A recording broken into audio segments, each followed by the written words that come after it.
प्रयागराज में नाबालिग दलित लड़की को बहला फुसलाकर धर्म परिवर्तन कराने और उसे जिहादी आतंकी बनाने का मामला सामने आया है। लेकिन अब इस मामले में 2 आरोपियों दरकशा बानो और मोहम्मद कैफ को गिरफ्तार किया गया है।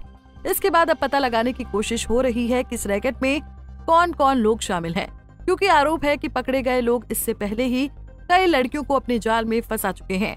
फिलहाल आरोपियों के चंगुल से बचकर भागी लड़की ने आप बीती बयां की है। खबरों के मुताबिक 15 साल की पीड़ित लड़की बीती 8 मई को स्थानीय कोटेदार की शादी में गई थी। यहीं से रात 10 बजे वो गायब हो गई। बताया जा रहा है कि उसे शादी में दरकशा बानो मिली थी, जो उसी गांव में रहती है। उसने लड़की को पैसे का लालच और इस्लाम की खूबियां बताते हुए झांसे में लिया। फिर फोन कर साथी मोहम्मद कैफ को बुलाया और लड़की को अपने साथ लेकर चली गई।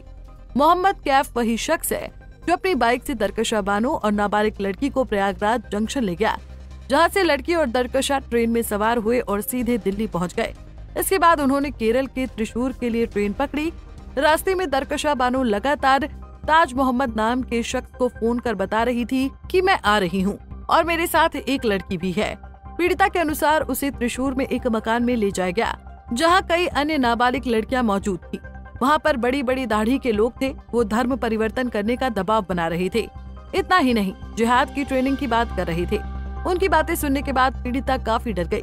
वहीं प्रयागराज पुलिस ने बताया कि पकड़ी गई दरकशा नाबालिग लड़कियों को पैसे का लालच देकर धर्म परिवर्तन और फिर जिहाद की ट्रेनिंग देने वाले केरल मॉड्यूल से जुड़ी है। अब दरकशा का हैंडलर ताज मोहम्मद पुलिस की रडार पर है। शुरुआती जांच की इंफॉर्मेशन केरल पुलिस को दी गई है। केरल पुलिस त्रिशूर में रहने वाले ताज मोहम्मद की तलाश में जुट गई है। फिलहाल इस केस में प्रयागराज की फूलपुर पुलिस ने पीड़ित परिवार की तहरीर पर मुकदमा दर्ज करते हुए तिलहट गाँव की दरकशा बानो, उसकी सहयोगी मोहम्मद कैफ को गिरफ्तार कर लिया है। FIR में धमकी, अपहरण, जाति सूचक गालियां देने की धाराएं भी शामिल की गई हैं। शुरुआती जांच की माने तो आरोपी दरकशा एक गैंग से जुड़ी हुई है, जो गरीब परिवारों की लड़कियों को पैसे का लालच देती है। इसके बाद उनका ब्रेन वॉश करके धर्मांतरण कराती है। गैंग देश विरोधी गतिविधियों में संलिप्त रहा है।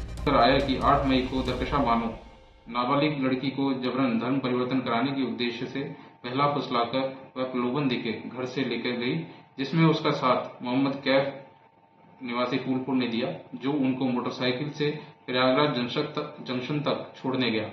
इस दौरान कैफ ने पीड़िता के साथ छेड़खानी की भी घटना की थी। प्रयागराज जंक्शन से दरकशा बानो नाबालिग लड़की को अपने साथ दिल्ली लेकर गई, फिर वहां से केरल में त्रिशूर तक लेके गई।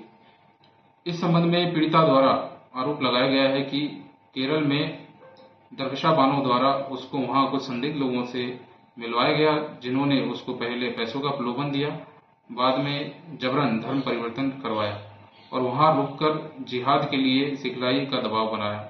यह सब देखकर वह घबरा गई तथा वहां से किसी तरह से बचकर भागी और रेलवे स्टेशन त्रिशूर पर पहुंची, जहां पर स्थानीय पुलिस द्वारा उसको देखा गया और उसके परिजनों को सूचित किया गया और CWC केरला में रखा गया। सूचना प्राप्त होने पर परिवारजनों द्वारा थाना फूलपुर पुलिस के सहायता से लड़की को केरल से वापस घर लाया गया और थाना फूलपुर पर 28/6/25 को कार्रवाई हेतु प्रार्थना पत्र दिया गया, जिसपे सुसंगत धाराओं में अभियोग पंजीकृत किया गया है।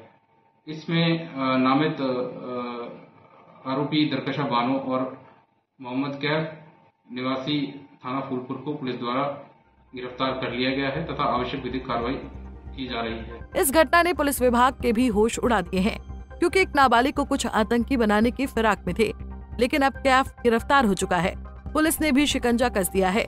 पंजाब केसरी टीवी के लिए प्रयागराज से सैयद रजा की रिपोर्ट। हमसे जुड़े रहने के लिए हमारे YouTube चैनल को सब्सक्राइब करें और नई वीडियो की नोटिफिकेशन के लिए बेल आइकॉन को दबाएं। अगर आप ये वीडियो Facebook पर देख रहे हैं तो लाइक जरूर करें और ज्यादा से ज्यादा शेयर करें। धन्यवाद।